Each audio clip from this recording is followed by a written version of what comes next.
E marta është ditë tregu në Gostivar, dita që gjallëron qytetin dhe sjell njerëz edhe nga vendbanimet përreth. Por sot si asnjëherë më parë, tregun e madh të qytetit e gjetëm të stërmbushur.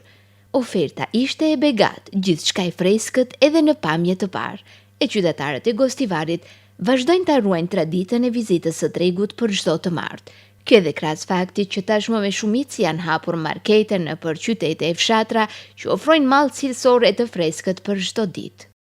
Po, traditik. Çdo të martë, po. Çmimet janë të shtrenjta. Përgjithësi jo sot në pazar, por kudo që të rrotullohesh, çmimet janë shtrenjta. E çka ju bën të vini këtu në pazar? Apo e keni traditë? Si traditë më tepër, kështu nëse në markete shumë pak ka ndallim kështu me çmimet sa i përket për këtoni. Sekotonik. Absolutno. Absolut. Çdo të martë absolutisht më është bërë si shprehi.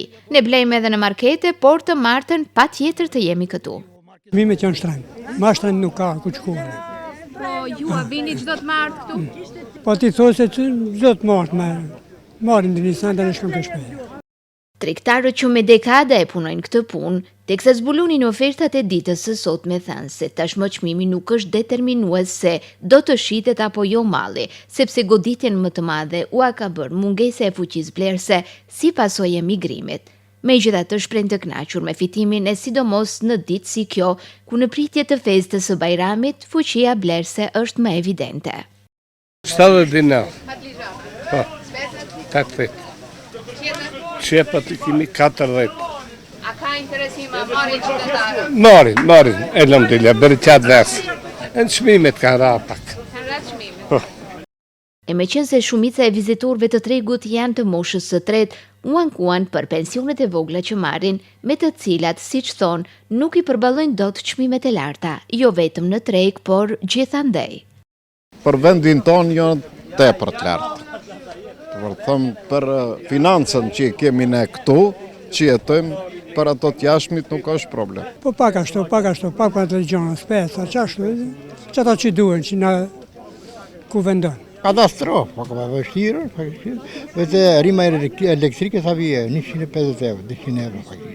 Bara pa kemi pagesa tjera, me telefon, me gjoja, me ujë, me tanat, me sujë. Len ajo faktikisht ngrame, vesh mafja më se ma shari. Dhe festat janë më të bukura kur mblidhet bashkë gjithë familja. Këtë e thanë shumica e të anketuarve sot në treg që prisnin të ju vinë fëmijët, nipërit e mbesat për Bajram. 3 vet tonë, po. Tjerët ku janë? Jashtë. A i pritin tani të vinë për Bajram? Po, inshallah, në Zotin para. Vetëm unë shoh që jena. A i pritni fëmijët për Bajram të vinë apo? Po i presin për çoma të vinë ajo.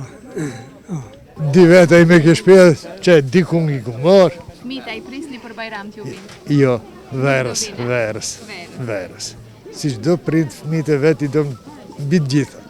Pasuria më e madhe e botës është fëmiu. Që çdo kush i vum për fëmijët e vet, po ja fati i jetës, kriza ekonomike, disa dëshira, e kështu që i humbëm këtë dritë. Mundëseja shteti nuk mund të thonë që jetojnë këtu. Këto janë pak si problematika që ende t'i vujmë në pjeqët më tepër se sa ato të rritë. E në fund, si shitësit edhe blerësit janë dakord për diçka. Çmimet janë të larta sepse tokat mbetën shkret dhe nuk ka kush i punon. Kjo pasi të moshuarit nuk e durojnë dot mundin e punës fizike në përara, ndërsa rinia kanë migruar dhe nuk dëshirojnë të qëndrojnë në vend për të punuar tokat që kanë.